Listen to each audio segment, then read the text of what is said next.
Welcome to Command Control Power, a weekly podcast hosted by 3 certified members of the Apple Consultants Network, drawing from over half a century of combined experience.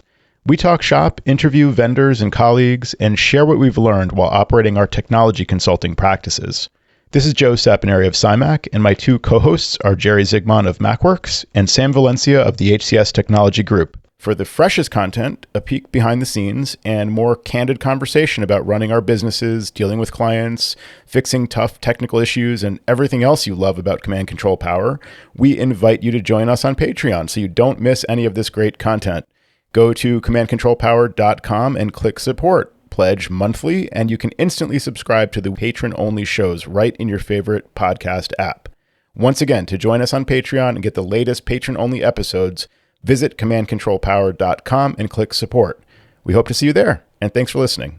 So Sam, I want to hear a little more about the personal part of your trip. You mentioned you were solo hiking and doing a little road trip before JNUC recently. Do you want to say more about how was it being away from the family and the business? I'm still looking at pictures here and there because I long for that trip again, I got to say. It was, almost don't have words to describe it because I was truly disconnected, where not only did I not have signal, which you have experienced many times over, Joe, there seemed to be an okay week, with the exception of one day that was something went south that I had to get involved in. I was just getting to my 49th state, and I was like about to get to the Oklahoma sign, and then the call came in. But other than that, it was great. I got the Garmin InReach sat phone that you recommended. Actually, I bought the messaging only version, so it wasn't the phone version. It just I could send out emergency text to people if I needed to, and there was an SOS function on that. But you have the full InReach, Joe? No, I actually have the older version of that, of the messaging only one. So it uses the app on your phone to send and receive messages. Yeah, this one has a little function where you can type out a message if you had to. This way, if I was like stuck with one arm between a couple of boulders, I could still type out an emergency response to somebody. But yeah, so it was out of office. Yeah, I'll be tied up for a little while. But it was also cool in that so with the Garmin InReach, you can actually share your map and location. So when I start my hikes, I can say share location. And then from that point forward, anyone that's watching me on the map can see where I travel to as it pings the satellite and tells them where I am. So I didn't hike extensive distances throughout each day. Any of those bigger trails where I was just going into the unknown, so to speak, my family and friends could watch where I was and see that whole trek, which was very cool to just, I don't know. I like that aspect of it too, where I could know that I had it like connected to my backpack, and it was because it needs a clear signal to the sky. And just knowing that they were checking in on me and seeing where I was. They would have a better grasp on where to send out the search and rescue teams. Yeah, I told my wife, I was like, if you just see the map stop moving, if I don't go anywhere and it's been a number of hours, then you should probably call search and rescue at that point. She's, that's not funny. I was like, all right, I thought it was. My sense of humor is dark. Yeah. No, that sounds awesome. It's great peace of mind to have something like that with. Yeah, it was, but yeah, exactly. I needed some kind of connection. I wanted to be disconnected from being reachable via email or phone call or anything like that. But obviously for emergency situations, I wanted to be reachable. Just a quick recap. What I did was I landed in Fargo, North Dakota. I traveled west across the state, and I stayed close to Theodore Roosevelt National Park. That was my first hike, the first day. And then, without giving every single little detail, I basically traveled south from there, stopped at Mount Rushmore for a bit, saw the lighting of the faces on Rushmore. That was very cool. I didn't know they did some kind of lighting ceremony at night. I just happened to arrive at that time. Is 45 up there yet? I know he was clamoring to be added in. They're chiseling away as we speak, Joe. Yeah, it's going to take some time, but they need a big chisel. Yeah. A big chisel. Yeah, and then I headed down to Nebraska, went over to Kansas, where I've been to before, but that was on my way to Oklahoma, and then finally Texas. So it was pretty great, I got to say. And I would do it again in a heartbeat. Just being disconnected, hiking in unknown places, all of it was just so incredible. Were you by yourself, Sam? Yeah, I was on my own. So one of the funny things about this whole thing was I planned this I didn't really plan it, but I started the idea of it about a year and a half ago over COVID when I started counting up the states. I was like, oh, wow, I only have a few states to go. And then I started planning on when I can go see them as soon as possible. My wife and I took a trip to Louisville, Kentucky. That was 46, I think. And then North Dakota, Nebraska, and Oklahoma were 47, 48, and 49. But I was telling a friend of mine, this was my plan, was to travel from North Dakota down south And I said, you should come with me. And he said, yeah, sure. Because he's a stay-at-home dad and he could take the time to do so. And then as the time went on, his wife travels a lot for work. It became clear that he probably wouldn't be able to go. And then I got all psyched up for a solo trip. I was like, this actually might be cool to do on my own. And then one day he texts me, hey, my wife said she could get some time off so I can go. I'm like, no, I'm good. I'm going to do this by myself. And he's like, what the hell? I thought we were doing a trip together. I was like, yeah, I changed my mind. So he's like, you're just going to Christopher McCandless this and go off into the open. I'm like, yeah. But that was a reference to Into the Wild joke. Another dark humor. Yeah, no, I actually got that one. That's good. Anyway, so that ended my trip even though I went to Texas, Oklahoma was my last official stop for number 49. So Hawaii is going to be the 50th state in case anyone's wondering. Wow. That's incredible, Sam. Really? Yeah, thanks. It was super cool. Now I just have to revisit states if I want to do some kind of weird hike. That's fine. Which states would you revisit? And what comes up on the top of your list to go back to? I really enjoyed going to North Dakota, Nebraska, states where going to a place for one thing where I know probably nobody else I know has ever been to, just like those particular little towns and things like that, not just the state. You can drive for 100 miles and not see anything but the farmhouses. And then all of a sudden you happen upon a little town that says population 160. When you stop in that town and have a bite to eat or interact with someone, no one I know is ever going to be here. This is like Jerry's commute every day to his clients. From the castle? Yeah. Connecticut's a lot bigger than I thought. It's areas I've never been to before in my life. Well, that's very cool. Yeah, that's really fun to be off the beaten path like that and really just see some really hyper local places where you stick out. People are looking at you like, we don't recognize this person and we know everybody else. Yeah, it's a fun experience to have. That's very cool. Yeah. To top it all off, my rental was a minivan. I rented a compact car, and when I got there, they're like, we're all at compact cars. I'm like, I'm one person. So I traveled this whole trip in this giant minivan. It was just ridiculous, but like a soccer mom kind of vehicle? Yeah, exactly. Very nice. Yeah. Nice. So that's cool. You saved a pretty good state for last there. Hawaii is a nice icing on top of that whole 50-state cake. I'm curious to drive there, though, in a minivan. Yeah, exactly. Take a boat. How many states have you taught a class in? Have you taught either Apple training for JAMP? I know a lot of your travel has been work related, but how many of those 49 states have been work related? Man, I've never counted that out. It's probably not as many as you think, maybe 10 to 12, but a lot of those states I hit when I was younger. I did a cross country trip with a buddy of mine when I was like 21, I think it was. And we went all the way from here down south across the bottom of the country up the California coast. And we just missed North Dakota somehow, but went through South Dakota and came back. So a lot of those were from that trip, actually. And then some teaching. I got to count them up, though, Joe. I don't honestly know. I've never taken the time to figure that out. That'd be a cool thing, like for your website, just to go back to tech, is part of your bio. Like Sam has taught Apple training courses in 10 states or something. I mean, that'd be kind of a cool little point of reference. Yeah, actually, I'll look it up after the show. So, Sam, disconnecting on the road, like you said, is a really nice luxury. And I think everybody should really make that effort to not only go on vacation, but actually be off, which as an entrepreneur, as a business owner, it's hard to do. And there's a real difference between I was on vacation, meaning I was traveling somewhere else, versus I was off. I'm away versus I'm off. There's those trips that I take where maybe it's just like a quick weekend thing where I'm working, but I'm also away, which is nice, but it's not the same as what you did, which is really disconnecting. And that's something that I think everybody should try it at least once a year, like really be off for a week or more. After my recent traveling, I've really felt like really refreshed after that. I didn't even really think about it. I didn't come back saying, I wonder how I'm going to feel going back to work. Or if anything, there's like a slight hesitancy. Like, oh man, I don't want this vacation to end. I don't want to go back to work. It's like going back to school as a kid or something after the summer. But I really felt like, actually, this is great. I feel totally renewed. I have energy to do the work that I need to do. And I didn't really think about that in advance, but that's just the feeling at the time was, wow, I actually feel good. I'm glad I took that time off. So it's a nice thing to do. And you mentioned just at least not being reachable on email, at least not being so in the loop on everything. And I mentioned recently how focus modes can help with that and everything. One thing that has been problematic without any kind of focus mode in place or do not disturb or anything is the iPhone voicemail. Have you guys had this issue where I still get voicemail alerts like way later? Like it could be like 4 hours later. Yeah. What is up with that? That's crazy. I'm so glad you're having this issue. I talked about this ages ago, and I thought you guys were like, no, I haven't seen that. But how long have you been experiencing this, Joe? A long time. I don't use voicemail so much. Like I barely check my iPhone voicemail, my mobile phone. And people oftentimes, I probably should check it more often. Sometimes it's like I'm trying to have work done on the van, or and somebody's calling me back about that, or scheduling, or your eyeglasses are ready for pickup. And I don't find out until the next morning because I just manually go check my voicemail. But I just noticed it recently. Like, get an alert. The first thing I'll notice sometimes is on the home screen, I have the little Siri suggested, I forget what you call this stuff, but it's call Ashley back. It's like the suggestion from Siri. When did she call? And it's her voicemail just came through. And I look at, then I'm like about to call her back, and I realize I've just spoken with her an hour ago, and this was from 4 hours ago. And so I don't know how often this happens. I just feel like I cannot rely on voicemail to come in quickly, or at least not to be alerted to it quickly. Yep. So this happens to my wife, and we're on AT&T. Are you guys on AT&T? I am. Yeah.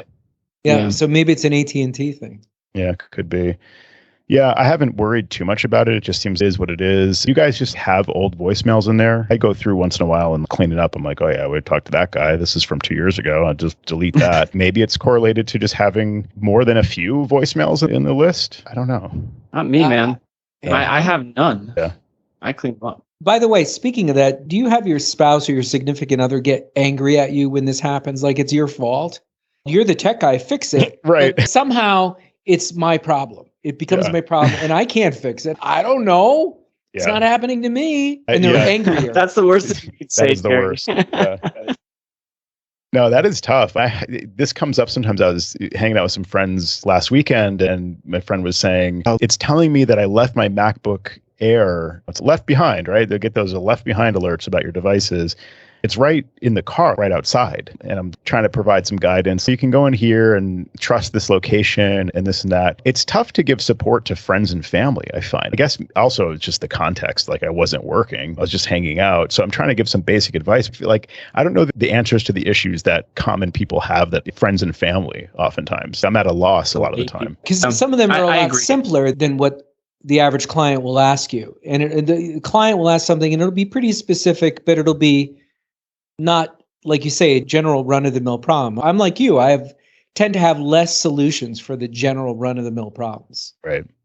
And find myself looking them up on Google. Exactly. Oh, yeah, for sure. I just did that last night with a friend who needed some restrictions set within screen time, and I just haven't touched that in a while. It's just not something I do on a regular basis. So I was fumbling around for a while. I'm like, I'm sorry. He's, oh, it's okay. I'm helping him for free, obviously, and he knows that. So he was very appreciative, but I felt bad because it was taking me twice as long than it should have to find this silly, seemingly easy answer to something in screen time. I always feel like I'm supposed to be the expert. Anytime I don't know the answer to what seems like a really basic, obvious question from a friend, I feel dejected. A failure in life. Yeah, I feel like a failure. Exactly. Here's something that came up recently. I was helping clients figure out their storage issues. I can't open mail, or I can't do some main thing on my computer. And that's when they get an alert. You're completely out of space. You just have 0, or you have 30 megabytes or something. And this came up where the client had issues with storage, and I was reviewing the storage space, and I always use Omni Disk Sweeper. I've mentioned it before. It's just really simple, and I like the kind of arrangement, the hierarchy of how they show the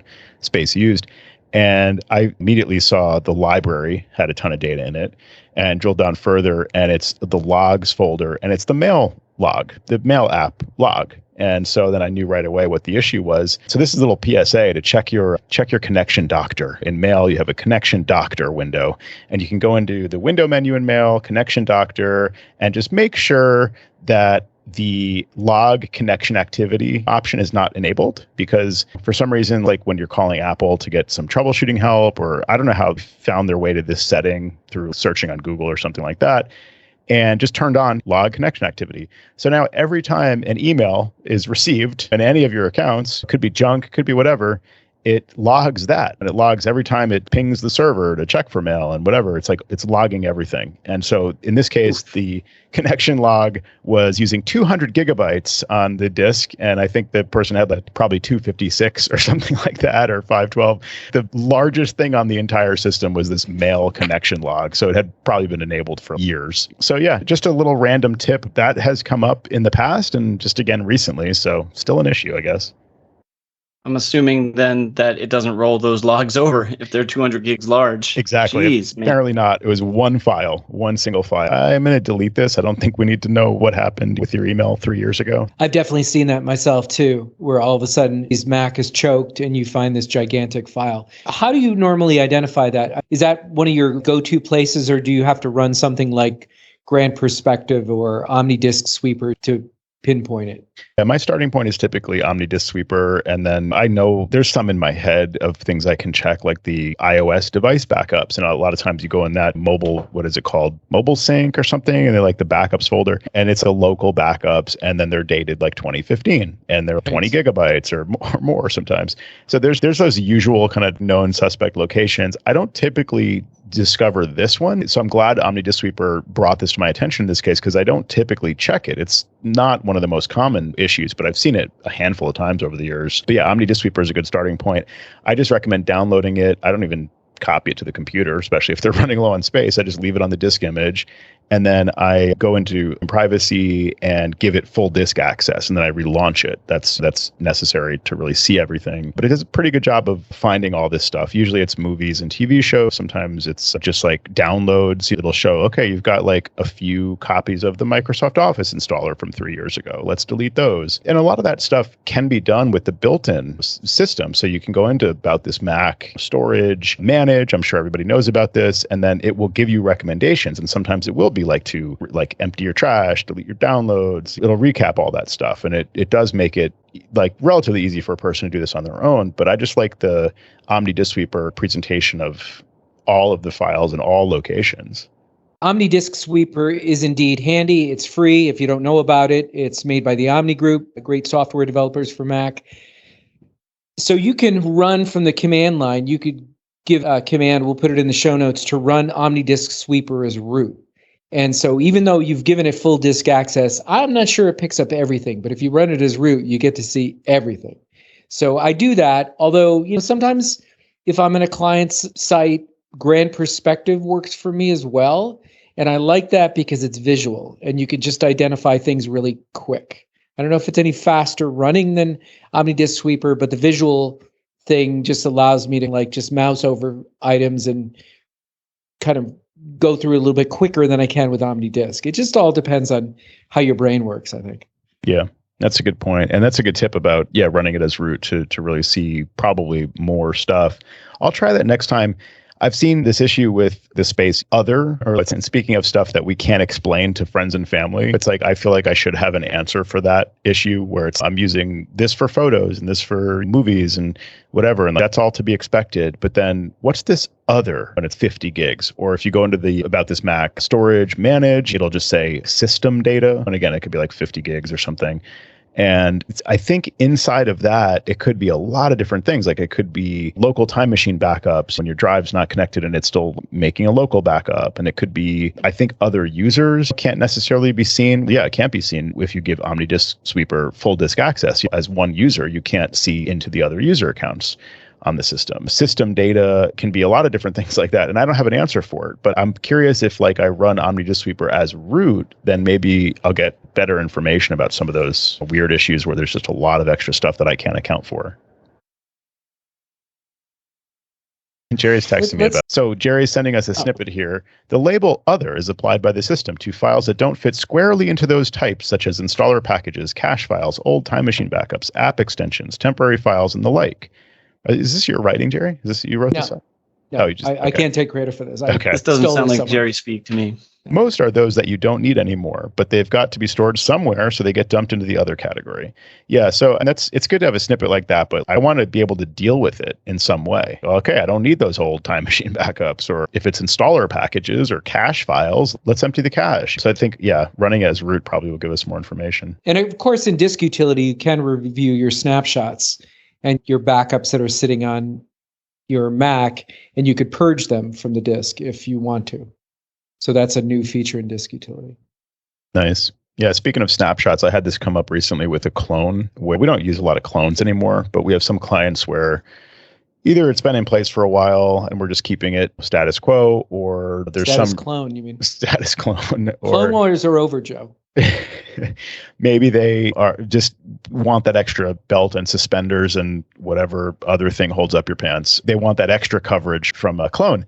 And so now with the latest version of Carbon Copy Cloner, it uses snapshots to keep a safety net, essentially, which I guess is probably a more efficient method of doing that behind the scenes, but it's a little different. So if you go into the clone drive, all in the Finder is your current clone, just like the current snapshot. And I had a client whose Finder sidebar favorites were just hidden. If somebody clicked on, she probably clicked on the little arrow and collapsed that section of favorites, and so couldn't see her everyday main folder for everything. And also didn't have the hard drive there or the home folder on the side. So just ended up drilling down into the clone, which sees the drive labeled whatever, blah, blah, blah, clone, and probably missed the word clone or just tried it, found the folder that she was looking for to save stuff, and started working out of that folder. Yeah. So wow. Edited some files, saved some stuff, did some work, whatever, created new folders in a project folder, dragged stuff into these folders from who knows where, really just was working from that clone. And so that night, Carbon Copy Cloner ran and just overwrote everything on the clone with the stuff that, in the original location. So I go into the clone and, oh, crap, your clone ran. It did what it was supposed to do, but it overwrote that stuff. I was thinking to myself, now, why isn't the safety net enabled? Why don't I see the safety net? So I went into Carbon Copy Cloner and was trying to figure out, what am I missing here? Because I haven't really explored the new interface and new methods very deeply, but I had this kind of background prompt in my head about what about snapshots. And so sure enough, you can browse the snapshots on the destination of the clone, and you can go in and you can just pick one and restore. So at first I did that. I just restored the clone to the state that it was in. That worked fine. That was great. But then I realized she also had files that had been modified the day before. So that was a different snapshot containing different data before the clone ran the night before. So then I thought, well, surely I'm going to be able to avoid running the restore of that snapshot. I just want to see the files on it like in the old days where you just drill down into the safety net and you can see exactly what's changed in each folder, which is really nice, actually, to be able to see that, what the changes were. And so I went in and you can just open the snapshot. So from the same screen in Carbon Copy Cloner where you can restore the snapshot to the way things were 2 days ago or whatever, you can just, I think, double click on the snapshot and it takes you to that snapshot in the Finder. So then you do see everything exactly as it was when that snapshot ran, which in this view anyway, it doesn't show the changes. So I do like the old safety method because it only shows the folders and the contents of those folders where things have changed, which is nice because then I could have said to her, oh, you didn't mention this other folder, but here's stuff I see that did change. Should we restore that too, or let's compare it or whatever? But in this case, she knew the files that had changed and I just went with that and I didn't explore it further, but maybe there's a way to say, okay, with this snapshot, show me how this snapshot compares to, I don't know, the one before it or the current one or something. I don't know if you can compare them like that anymore, but yes. That's a valuable thing that when you need it, and most times we don't, but you're right. That would be a shame if that went away. So this is a good time as any. I've been meaning to talk about this just very briefly. Shout out to Carbon Copy Cloner. With the new interface, there's a lot of changes to it, and I've been using it. Most times we just upgrade it. We don't really pay attention. For quite a while now, I've been doing a backup of my home folder to my Synology network attached storage in my home office. Carbon Copy Cloner has a feature which they call automations. And you can actually run this script or this automation that will run your backup every 2 hours. And they have some magic baked into it where it does what they call a quick update. So most times when it runs every 2 hours, it only has to run for maybe 6 or 7 minutes if you don't have very many changes. And now the beauty is that, right, this is a mounted volume on a Synology network attached storage. So, there's that overhead of Carbon Copy Cloner dealing with the mounting and the unmounting of the drive when I go out of the office and take my laptop with me, when I come back in and it reconnects. It runs seamlessly. I never get any warning messages. It always knows that it's lost connection. I don't have to worry about it, even if it's in mid backup. I'll just continue with my day, and as soon as it's able to do its next 2 hour snapshot, it just does it. So I have a live 2 hour backup anytime I'm in the office. and it's invaluable. I don't suppose Carbon Copy Cloner can check to see when you're recording, though, because the delays that we've had with you lately, I think you're probably running these during the show. Here's where we're going to serve up some crow, and we may have you eat it right now because it's actually doing a backup right now as we speak. Wait, who's eating the crow? I thought that means you have to eat the crow. Yeah, I know. Are we having delays? This is on my wonderful M2 with 16 gigabytes of RAM, and we're recording this show, and I'm backing up to my network attached storage. Yeah, that's what Sam's saying. That's why we had these delays in the call. There's no delays in the call. Yeah, there's no latency here. I object.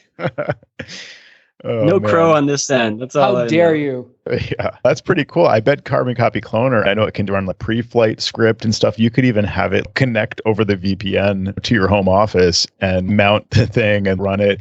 This has all gotten better with SMB. Remember the days of AFP? I think SMB, like everything you just described about handling a disconnect and reconnect and stuff, it's just better with SMB. Stateful, is that the term or whatever? But it's just much more resilient. It's not like the server's gone and like the whole system locks up or something. It'll just wait or it'll reconnect. And this is all great, especially when you're doing work on a client file server, let's say. You don't have to worry as much. Do they have a file open? Is the thing mounted? And it's going to complain to them and whatever. It's handled better with SMB. But I've noticed another, I think, consequence of that, maybe that's just a hypothetical, but the issue that I've been seeing, and if anyone out there has seen this before, I'm curious if you guys have seen it. Time Machine. There are issues with Time Machine sometimes. This is breaking news here. And specifically, the issue that I've seen lately with Time Machine is that it will get stuck in the finding backup volume condition. Yeah. So it's just, you check Watchman and it's like the backup hasn't run in 20 days. And the status is finding backup vol. How long are you going to look for that backup volume? Are you getting any closer to finding it? What's happening over there? And then it's, okay, just restart. And no, restarting doesn't work. I think because SMB is stateful and the system thinks that it's already still mounted, or maybe it is still mounted, or maybe like the system remounts the connection because it was mounted at restart, or I don't really know what's happening, but I've seen cases where the Mac will persistently keep the destination mounted, but Time Machine won't figure it out. Like Time Machine is just, I'm still looking over here. I'm finding the backup volume. So even through a restart, it doesn't solve it. So I figured out what the solution is. It's a workaround. It's not like a fix for that seeming bug. This is the bane of my existence. I spend a large majority of my time fixing problems just like you described. I think I can make your life a little bit easier, especially since I know you're using Addigy. So I pursued this a little bit and tried a bunch of stuff. And the first few times this happened, it was actually really frustrating because it was with a client issue where the client was just, I'm still having issues with this client trying to get paid. I think there was an extra layer to it in her case, but this compounded the troubleshooting, making it seem the issue that she was having was way worse. And in fact, then I realized it was actually a widespread bug. And what I found solved it in that case, and in every other case I've seen since then, is you just, if you're on the machine live, you just go to the Time Machine menu and you stop, skip this backup. And then you just start a new backup now. And it connects like immediately and it starts backing up and it's fine. And it's preparing and it's like it's connected and actually working. And then it completes in like a normal amount of time. Yeah, it prepares for 17 hours and then it starts to back up. Yeah, like I said, normal Time Machine functioning. But so then I thought, okay, well, I don't need to connect to the machine, right? I have Addigy, so I can just send the command tmutil stop backup and then wait a little bit and then tmutil start backup. And I tried that and it works. And so I'm like, great, okay. I see that this backup is delayed according to Watchman. The uptime of the machine, it's been restarted recently, but it hasn't backed up. And it restarted like 3 days ago and it hasn't backed up in 20 days. So I'm like, a restart's not going to solve it. Okay, great. The machine's online. So I just go into like live terminal or just go into the scripts and I just send those commands. I stop the backup. I start the backup. And then I update, like do a Watchman report. Like the same thing Watchman does every hour, you can tell it using Addigy, you can tell Watchman to send the update. So now I have the latest status in Watchman. And sure enough, Watchman is up to date with the status being now it's preparing backup. So all right, problem solved. So sure enough, and I check back and the backup completed. So then I scripted this in Addigy. It's a really simple script. It's nothing crazy. It's just, it literally is called Time Machine stop, wait, start. And all it is that first command, tmutil stop backup, and then sleep 180 or something, which is like 3 minutes. Okay, so Time Machine stop, wait 3 minutes, and then tmutil start backup. And I've tried this now a handful of times, including on my own machine. I just tested it there first, obviously, but then I deployed it to a few different clients and, set the ticket to remind me in a day or two. And sure enough, their backups were up to date. So the beauty of this is the machine can be offline, like it's currently just offline, but I send the command in Addigy. And so the next time it comes online, it's probably still finding backup volume, right? But then it gets the command from Addigy, stop the backup, wait 3 minutes and start the backup, and it freaking works. So now I'm thinking, first of all, that's a great command. So I'll send that to the community if that's helpful and people can just grab that from the community scripts on Addigy. It's obviously really simple just to write it yourself. There's a couple improvements I could do first. I'm thinking, rather than just waiting 3 minutes and then starting the backup, I could maybe say, if the status is still whatever, stopping or something, keep waiting. That would probably be better than just assuming you need to wait about 3 minutes every time. The other thing is I could set this as a remediation in Addigy, where I could say, okay, if the status is finding backup volume, log that with the time.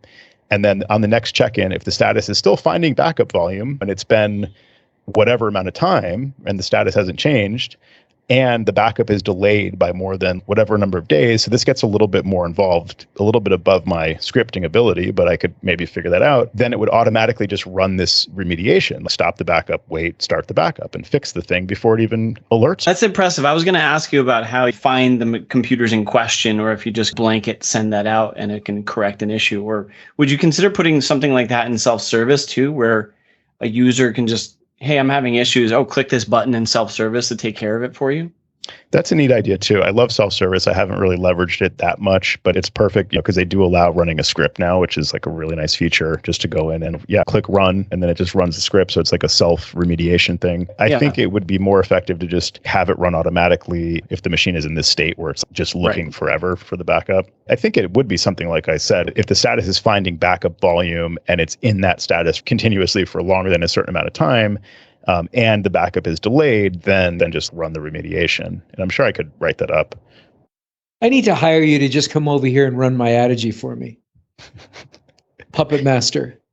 Fee. Yeah, no, I feel like, you guys beat me to Addigy in 2017 or whenever that was, a while back. You guys were into it a lot earlier than I was. And I've just, because of how powerful it is and because of the community support in Slack and just from Addigy themselves, I've really run with it, because it especially doing everything I do remotely, it's just an essential tool for that. Recently, I've been dealing with the 65 and older crowd. That seems to be a little, I don't want to call it a niche, because sometimes it's a tough go with some of the elderly folks that I work with. But one of them recently called me in to take a look at their computer because they gave somebody remote control of their computer. And the person was using TeamViewer and they were offshore somewhere. And I'm saying to them, why did this happen? And they said, because it was Best Buy that was contacting me. And so for those of you listening in other parts of the US or other parts of the world, Best Buy is like a big box store. I don't know if it's nationwide, but they're here in the Northeast. And they sell electronics. There has been a rash of spam coming through clients in general, including myself, from Best Buy. Real obvious that it's spam that says something like, we've just renewed your Norton Utilities subscription for $557, blah, blah, blah. Or there's been ones that say, we realize you've been in Best Buy in the last 12 months and there's money owed you. They get a couple of these emails and they're acquiring this knowledge that somehow they think that they might be due money from Best Buy, either for a service that they paid for that they don't want, or because there's some sort of a money due them according to the email. And then what happens is with these spams is they get a trigger email. And finally, the client hits that inflection point and they call the number in the email. Yep. And of course, we know what happens from here. They try to engage them. They try to do a remote screen share. And most times they realize when they're on a Mac that they really can't do the manipulation that we've seen on YouTube that we've spoken about with having the client go to their online banking account and it looks like they're adding money to the account. So anyway, so my client ended there in realized it was a scam and disconnected and no money exchanged hands. But during the course of my conversation of trying to unravel what happened, she kept on saying, yes, but they owe me money. When I saw that it was Best Buy, and they said they were Best Buy on the phone, and I'm very calmly saying, I understand that, but it's not Best Buy. And she's saying, yes, but how did they know they owed me? And then I had to say, the email that you got that said that they owed you money, that was them. That was the part of the scam. But I've been to Best Buy. How do they know? I said, well, think of all the people in the United States that potentially could have gone to Best Buy. There's probably a large share of the people that get this email just, oh, gee, I didn't think of that. They send out these waves of emails and they're like building a history. So somewhere along the line, they get people like this who think that they're owed money, regardless of whether they've got Best Buy on the phone. How did they know they owed me money? And they really not do any money at all. It's insane. It's a really interesting psychological issue, I think. Yeah. I'm trying to remember if this is the right term, if it's selection bias. And maybe I can find the reference. There's like a great episode of The Simpsons where this happens, where you get something in the mail and it's like, you may already be a winner. Exactly. Or we're predicting the outcome of this race. This horse is going to win. And then so like you send, let's say there's 3 horses that might win the race. So you send 3 different versions of this letter to 1,000 people. A third of them get version A, a third of them get version B. The people who got version A, if that horse won, great. Now you target that group of people and you take a wild ass guess and you say, this horse is going to win the next race. And then it's fewer and fewer people, right, who you've guessed correctly each time. But those people believe you're a genius by the end of it. And then you can get them to do whatever you want. You're a genius. You predicted everything correctly. They don't see that 999 other people have received letters that are totally incorrect every step of the way. It's this effect where people see this signal coming from like a few different places, and 1 million people get an email saying like, if you've shopped at Best Buy in the last year, and 99% of them ignore it, but the few people that did shop at Best Buy, let's see where this goes. They're primed to believe in the scam. And I get this too. And I think the other effect is that clients get worn out. We all see this stuff like every day. One of them might hit you in the middle of, you're on a Zoom conference call, kids are making noise in the next room, and you owe somebody a response and that's on your mind. And then this thing comes through and you're not really reading it, not really paying close attention, but you just click it. Now it's telling you got to put in your password for something. And you're like just mindlessly typing in various passwords. You're not really paying close attention, and they just wore you out over time. It eventually got you in the weak moment. There's a lot of ways these scams work, but it's still, I had a client this week say to me, don't judge me. I'm not stupid. And I'm like, no judgment here. I'm like, this happens to the best of us all the time. So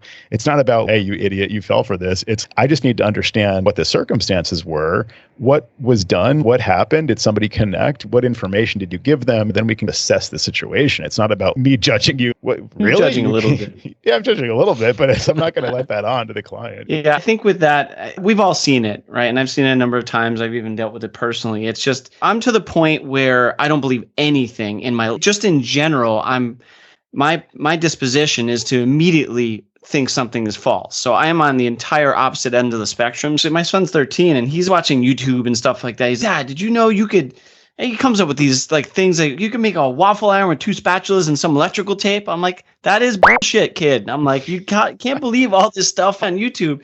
So now he just stops telling me these stories because he's like, you don't believe anything on there. I'm like, yeah, because it's all false. Just if you go, maybe it's the wrong way to go, but I'm like, if you go that way of just like everything is false, then you'll never fall for anything. That's my thought. I think you'll be right a lot more often if you just assume it's all a scam. Like 99 times out of 100, you'll be right. And sure, if something really cool is possible and whatever, it'll probably surface to the news or something. Somebody's going to debunk, or I don't know, whatever the opposite of debunking is. Rebunking. They'll bunk it.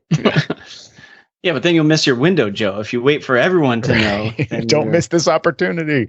Yeah. It's always time sensitive. And it's that client of mine, just circling back to my story, only because I just want to drive home the point. She was convinced, and probably not wrongly, based on these emails that she read, that she was owed money. So even if she was being scammed, I just want to be clear, even though she thought she knew she was being scammed by these people who were taking control of her computer, she was confused because they said they were Best Buy and they knew they owed me money. And I'm like, no, the whole thing is wrong. And it's quite a play. And senior citizens, they fall for it every time.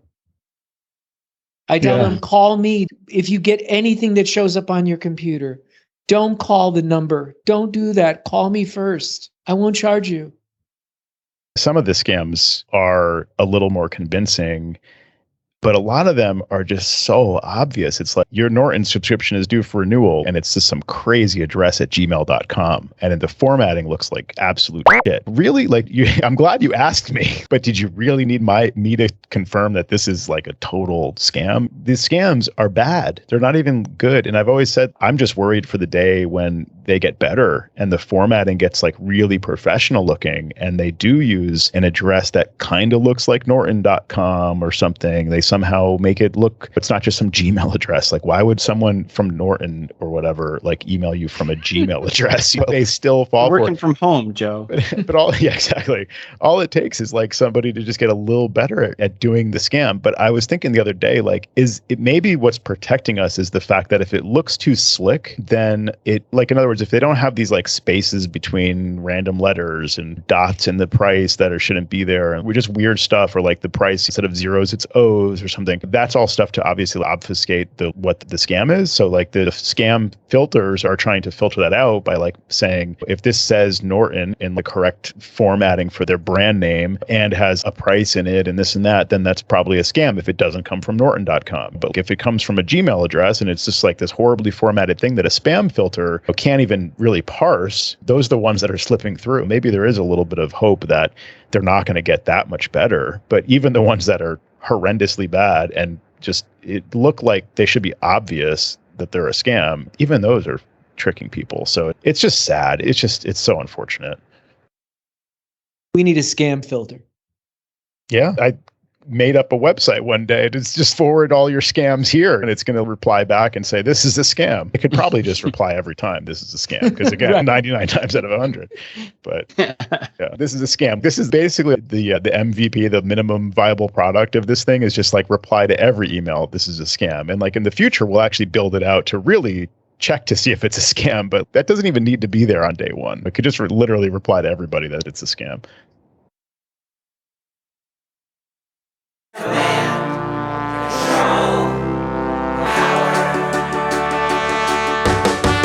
Jerry does his voices of customers of all kinds. Am I on the cloud? Joe spins his deeply detailed yarns all the time. I have a whole story about this. Sam is on the road again, phoning in from a hotel. At least we know where I am. Half a century combined of Apple